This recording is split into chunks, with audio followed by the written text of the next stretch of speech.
Assalamualaikum warahmatullahi wabarakatuh. Para siswa sekalian yang saya banggakan, pada hari ini saya akan menyampaikan pelajaran mengenai perkembangan peradaban Islam pada masa kejayaan. Perkembangan peradaban Islam pada masa kejayaan dibagi menjadi 3 periode. Yang pertama, periode klasik, dimulai dari tahun 650 Masehi sampai tahun 1250 Masehi. Periode klasik ini ditandai dengan adanya fase ekspansi, integrasi, dan disintegrasi. Yang kedua, periode pertengahan, dimulai dari tahun 1250 Masehi sampai tahun 1800 Masehi. Periode pertengahan ini ditandai dengan terjadinya kemunduran umat Islam dan munculnya 3 kerajaan besar. Yang ketiga, periode modern, dimulai dari tahun 1800 Masehi dan seterusnya sampai sekarang.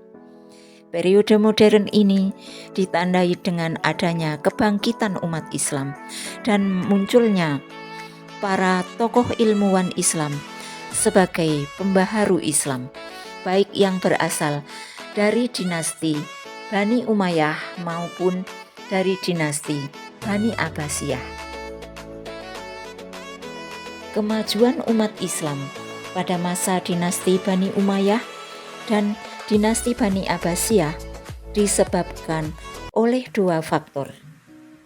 Yang pertama, faktor internal, antara lain 1. Konsistensi dan istiqomah umat Islam kepada ajaran agama Islam.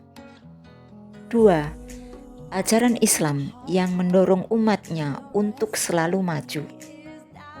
3. Islam diturunkan oleh Allah sebagai rahmat bagi seluruh alam.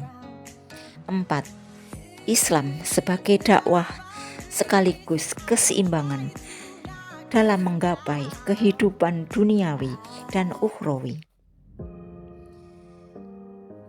Faktor eksternal antara lain terjadi asimilasi antara bangsa Arab dan bangsa-bangsa lain yang terlebih dahulu mengalami perkembangan dalam ilmu pengetahuan.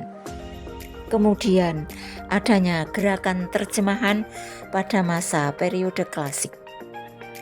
Sekarang, marilah kita saksikan para tokoh ilmuwan Islam sebagai tokoh pembaharuan dalam Islam dengan hasil karyanya masing-masing. Yang pertama, Abu Al-Walid Muhammad Ibnu Rus. Beliau menguasai ilmu fikih, ilmu kalam, sastra Arab, matematika, astronomi, kedokteran, dan filsafat. Contoh karyanya adalah kitab Bidayat Al-Mujtahid. Yang kedua adalah Abu Hamid Al-Ghazali. Karya beliau yang terkenal adalah kitab Ihya Ulum Ad-Din yang membahas tentang masalah-masalah ilmu akidah, ibadah, akhlak, dan tasawuf berdasarkan Al-Quran dan Al-Hadis. Yang ketiga, Yakub bin Ishaq Al-Kindi. Karya beliau adalah di bidang filsafat, logika, astronomi, kedokteran, ilmu jiwa, politik, musik, dan matematika. Yang keempat, Abu Nasir Muhammad Ibnu Tarhan Ibnu Ulaq Al-Farabi. Beliau menekuni berbagai ilmu pengetahuan, di antaranya logika, musik, kemiliteran, metafisika, ilmu alam, teologi, dan astronomi. karya ilmiah beliau yang terkenal berjudul Ar-Royu Ahlul Al-Madinah wa Al-Fadilah. Yang kelima adalah Abu Ali Al-Husain Ibnu Abdullah Ibnu Sina. Beliau belajar bahasa Arab, geometri, fisika, logika, ilmu hukum Islam, teologi Islam, dan ilmu kedokteran.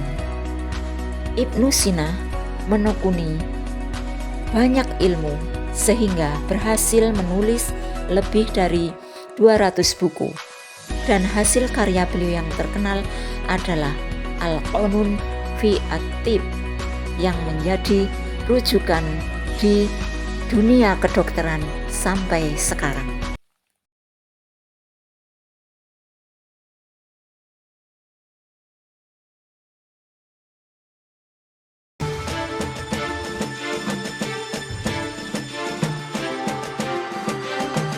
Islam pernah mengalami kejayaan pada era 780 Masehi hingga 1258 Masehi. Pada masa ini, para ilmuwan memberikan banyak kontribusi di bidang ilmu pengetahuan. Banyak karya yang diciptakan hingga kita merasakan seperti saat sekarang ini. Pada masa dinasti Abbasiyah, banyak kegiatan penerjemah karya berbahasa Yunani ke Arab. Saat itu didatangkan karya-karya filsafat terbaik dari Konstantinopel. Tidak heran jika masyarakat pada saat itu mempunyai kesempatan besar mengkaji ilmu pengetahuan. Pada masa kejayaan Islam, masjid tidak hanya sebagai tempat beribadah. Di masjid orang-orang dapat mengkaji ilmu pengetahuan yang berhubungan dengan Al-Quran. Banjirnya antusiasme tentang ilmu pengetahuan membuat banyak ilmuwan Islam lahir dengan karya-karya terbaiknya. Bahkan karya tersebut masih berpengaruh hingga zaman milenial ini. Seperti yang dilansir Brilio.net, ilmuwan-ilmuwan muslim yang sangat berpengaruh pada saat itu hingga hasilnya bisa kita rasakan sekarang ini. Ibnu Sina tahun 980 hingga 1037. Dunia medis kini semakin berkembang. Perkembangan tersebut berkat eksplorasi ilmuwan Persia, Ibnu Sina yang menulis buku The Canon of Medicine. Buku yang ia tulis menjadi pedoman mahasiswa kedokteran di Eropa hingga tahun 1600-an.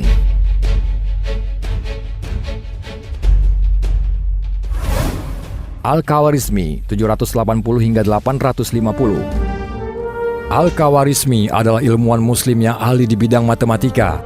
Ilmuwan dari Persia ini menemukan sistem penomoran 1 hingga 10. Ia juga berjasa menemukan konsep aljabar dan algoritma.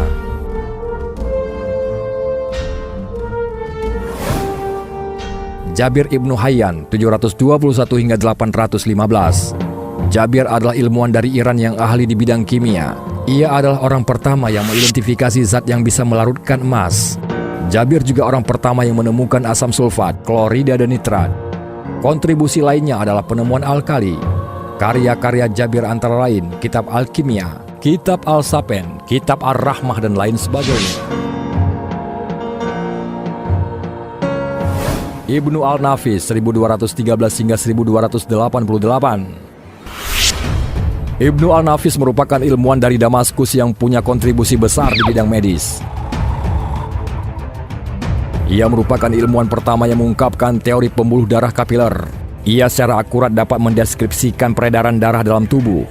Ibnu Al-Nafis sering dijuluki sebagai bapak fisiologi peredaran darah. Ibnu Khaldun 1332 hingga 1406. Ia juga dikenal sebagai bapak pendiri ilmu historiografi, sosiologi, dan ekonomi. Karyanya yang terkenal adalah Muqaddimah. Ilmuwan ini sudah menghafal Al-Quran sejak dini. Al-Zahrawi 936 sampai dengan 1013. Al-Zahrawi ialah ilmuwan dari Cordoba yang ahli di bidang kedokteran. Ia yang menemukan konsep operasi modern. Penemuan yang sangat berguna hingga saat ini adalah konsep untuk membantu proses persalinan. Ibnu Haytham 965 sampai dengan 1040. Ibnu Haytham merupakan ilmuwan Irak yang ahli di bidang matematika. Ia dikenal sebagai pendiri optik modern. Ibnu Haytham berhasil membedah konsep cahaya. Umar Khayyam ialah ilmuwan Iran yang berhasil mengkoreksi kalender Persia. Umar Khayyam juga menghitung panjang tahun matahari secara akurat. Ibnu Al-Baitar 1197 hingga 1248.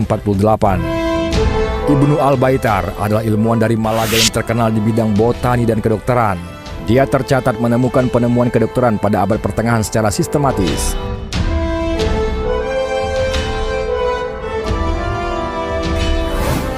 Tabib Ibnu Qura 826 hingga 901. Tabib Ibnu Qura ialah ilmuwan Arab yang ahli di bidang matematika. Ia menerapkan sistem geosentrik Ptolemy dan penemu konsep statistika.